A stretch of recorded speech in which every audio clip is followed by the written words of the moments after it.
Imagine a picture of vitality in later life. For many, the image that comes to mind is not of a high-intensity gym workout, but of something more serene and integrated. It's the vision of an older individual in Japan, tending a garden, walking with purpose to the market, or moving through the day with quiet, steady grace. The secret to this lasting agility and strength often lies not in a formal, strenuous exercise regimen, but in a series of simple, purposeful movements woven seamlessly into daily life. These aren't exercises in the way we usually think of them. They are habits, natural motions that maintain the body's flexibility, balance, and strength without ever requiring a change into workout clothes. In this video, we'll explore 4 of these fundamental movements. They are inspired by everyday activities and principles found in gentle practices like Japanese radio calisthenics, Rajio Taiso. The goal is not to add another burdensome to-do to your day, but to show you how to transform ordinary moments, like brushing your teeth, waiting for the kettle to boil, or sitting in a chair, into opportunities to nurture your body. Each movement addresses a key aspect of physical well-being, from awakening the spine to improving circulation in the feet. Before we dive in, I'd like you to leave a comment saying, "Every day my flexibility and balance improve." Positive affirmations attract good things into our lives, so take a moment to write it down. Every day my flexibility and balance improve. When I see your comment, I'll give it a heart. This video is for informational purposes only and should not be taken as medical advice. Always consult a healthcare professional or registered dietitian for personalized guidance. Now, waking up in the morning is a transition for the whole body, not just the mind. After hours of stillness during sleep, muscles can feel tight, joints can feel stiff, and the body can crave a gentle invitation to move again. This is where the first and perhaps most important movement of the day comes in, the gentle morning reach. For many Japanese elders, the day does not begin with a jarring alarm and a frantic leap out of bed. Instead, it starts with a few moments of conscious connection with the body while still lying down or sitting on the edge of the mattress. This practice sets a tone of mindfulness and care that can influence the entire day. The gentle morning reach is exactly what it sounds like. It involves slowly stretching the arms up towards the ceiling or the sky, reaching through the fingertips as if you were trying to gently touch the wall behind you. This is not a forceful, ballistic stretch. It is a slow, deliberate unfolding. The magic of this movement lies in its simplicity and its profound effect on the body. As you reach upwards, you are effectively reversing the posture of sleep. You are lengthening the spine, which has been in a relaxed, neutral position all night. This gentle traction creates space between the vertebrae, which can immediately relieve any pressure or stiffness in the back. It's like taking a deep breath for your spine, allowing it to expand to its full, natural length. This simple act of reaching overhead does wonders for the upper body. It coaxes the shoulders out of their hunched, sleeping position, mobilizing the shoulder joints and stretching the muscles of the chest, the front of the shoulders, and the sides of the torso. Many people, especially as they get older, tend to develop a forward-rounded posture from daily activities. The morning reach is a direct counter to that tendency. It opens up the front of the body, encouraging the shoulders to roll back and down, which immediately improves posture. You might feel a pleasant stretch across your chest and down your sides, a feeling of opening up that is both physically and mentally invigorating. Beyond the spine and shoulders, this movement also promotes healthy circulation. First thing in the morning, as you stretch, you are encouraging blood flow to all the muscles you are engaging. This increased circulation delivers a fresh supply of oxygen and nutrients to the tissues, helping to wake them up and prepare them for the day's activities. It's a much more natural way to energize the body than relying solely on caffeine. The movement also encourages you to take a deep breath as you reach up. This combination of stretching and deep breathing helps to oxygenate the blood fully, clear the mind, and reduce any lingering morning grogginess. It signals to your nervous system that it's time to transition from a state of rest to a state of calm alertness. Integrating this movement into your routine requires no extra time. You can do it before you even get out of bed. As you open your eyes, simply take a deep breath in, and as you exhale, begin to stretch your arms overhead. You can interlace your fingers and press your palms towards the ceiling, or you can keep your arms parallel. Hold the stretch for a few deep breaths, feeling the entire front and sides of your body lengthen. Then, slowly lower your arms. You can repeat this a few times. When you sit up on the edge of the bed, you can do it again, this time adding a slight lean to one side and then the other to stretch the obliques, the muscles on the sides of your waist. This entire ritual might take 60 seconds, but its benefits will be felt for hours. In Western cultures, the most common way to pick something up from the floor is to bend forward at the waist. This movement, known as a hinge, places a tremendous amount of strain on the lower back. The muscles in the back have to work extremely hard to support the weight of the upper body and any object you're lifting. Over time, this can lead to pain, stiffness, and even injury. Observe an older Japanese person working in a rice field or tending to a small vegetable garden, and you will see a different pattern entirely: the low step squat. This is a fundamental human movement that we are born knowing how to do, but often unlearn as we spend more time in chairs. The low step squat is a movement where you lower your entire body towards the ground by bending at your hips, knees, and ankles, keeping your feet flat on the floor and your back relatively straight. It looks like a resting position common in many parts of the world.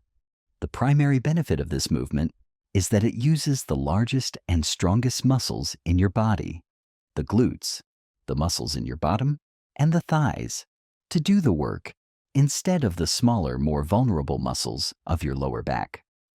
When you squat down to pick a weed from the garden or retrieve a pot from a low cabinet, you are essentially performing a strength exercise that protects your spine. This daily practice of squatting is a powerful way to maintain leg strength. The muscles of the legs are your foundation. They are what allow you to get up from a chair, walk upstairs, and stay steady on your feet. By squatting multiple times a day as part of your normal activities, you are giving these muscles constant, low-level stimulation. This is far more effective for maintaining functional strength than doing dozens of squats at the gym once a week and then sitting for the rest of the time. It keeps the muscles engaged and ready for action. Furthermore, the deep bending of the knees and hips required for a good squat ensures that these major joints retain their range of motion.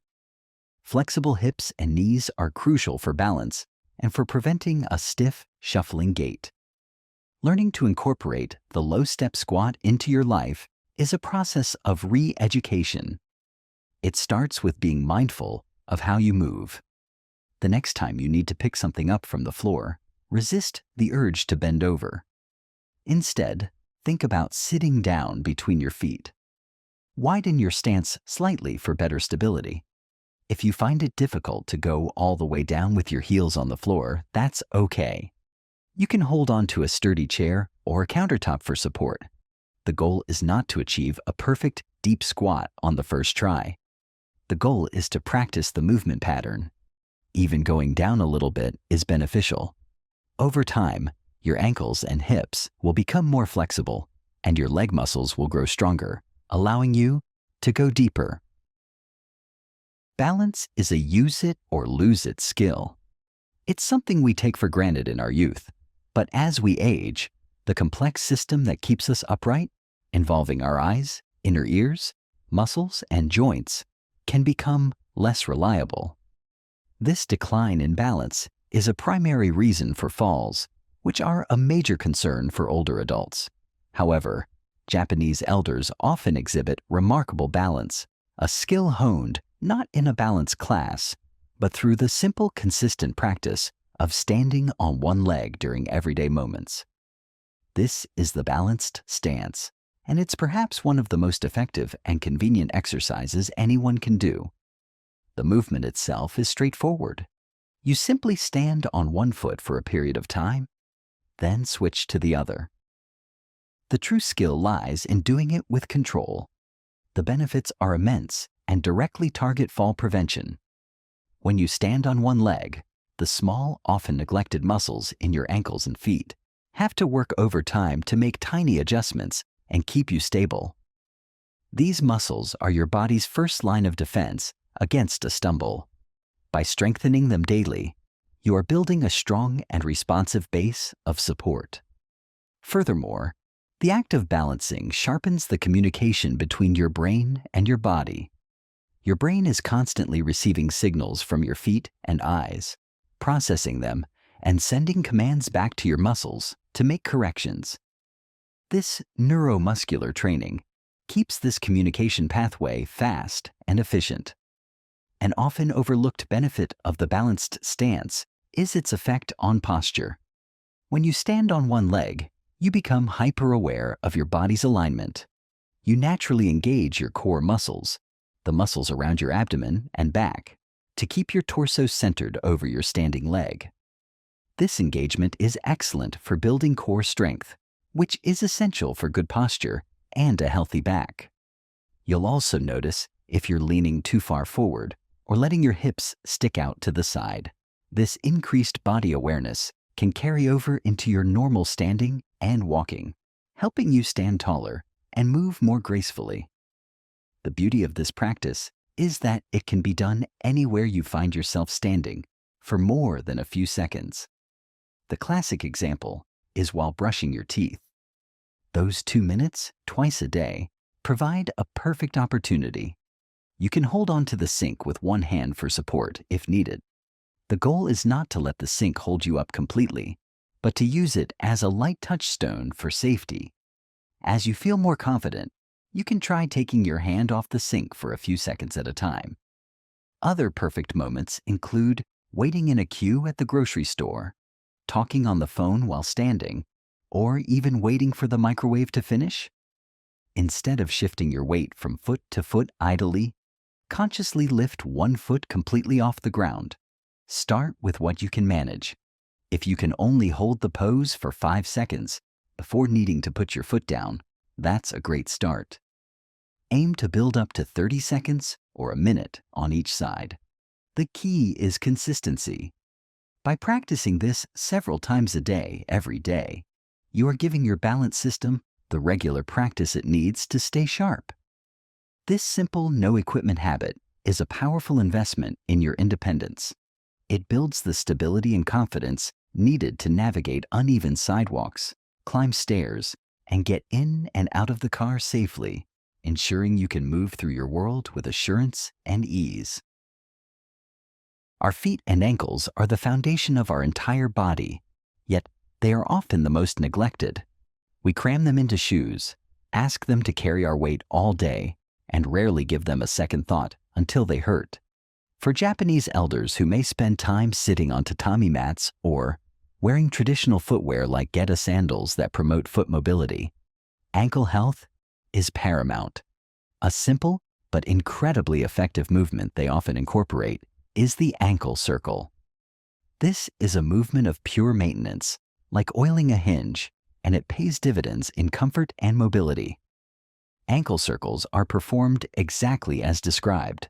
While sitting comfortably in a chair, you simply lift one foot slightly off the floor and slowly rotate your ankle, tracing the largest circle you can with your toes. You do this several times in one direction, and then reverse the direction. Then you switch to the other foot. The primary benefit of this movement is to maintain the full range of motion in the ankle joint. A flexible ankle is crucial for a smooth, stable walking gait. If your ankles are stiff, your body will compensate in other ways, potentially leading to problems in the knees, hips, or even the back, Ankle circles ensure the joint remains supple and mobile. Another critical benefit is the promotion of circulation. The feet and ankles are far from the heart, and blood and fluid can sometimes pool there, especially after long periods of sitting or standing. This can lead to a feeling of heaviness, swelling, or discomfort. The act of circling the ankle acts as a pump. The muscles in the calf and foot contract and release with the movement, helping to squeeze the veins and push blood and lymphatic fluid back up the leg towards the heart. This can significantly reduce that heavy, tired feeling in the legs by the end of the day. It's a gentle way to support your circulatory system.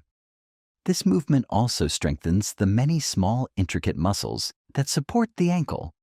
Strong ankles are stable ankles, and stable ankles are far less prone to twists and sprains. This is a key component of fall prevention. If you were to accidentally step on an uneven surface, a strong mobile ankle has a much better chance of correcting itself and preventing a fall than a weak, stiff one. Furthermore, circling the ankles helps to stretch the Achilles tendon at the back of the heel. A tight Achilles can contribute to heel pain and calf tightness, so keeping it flexible is important for overall foot health. The best part about ankle circles is that they are the easiest movement to integrate into your life. They require no concentration and can be done almost invisibly. You can do them while watching television, reading a book, or talking on the phone. You can even do them under your desk at work. There is no excuse not to do them several times a day. A good habit is to do a set of 10 circles in each direction on each foot every time you sit down for a prolonged period. The path to lasting vitality in our later years may not be as complicated as we often think. It doesn't necessarily require expensive equipment, complicated routines, or hours of strenuous effort. As we see from the daily habits of many Japanese elders, the secret often lies in the wisdom of simplicity. The 4 movements outlined here are not a rigid workout plan, but a philosophy of movement, a way of staying actively engaged with your body throughout the day. Each small movement is a deposit into your body's health bank, building a savings account of strength, flexibility, and balance that will support you for years to come. This approach is sustainable because it feels natural and rewarding. It's about listening to your body and giving it the gentle care it needs to thrive. By embracing this philosophy of integrated daily movement, you can follow a time-tested path toward a life of greater agility, comfort, and independence.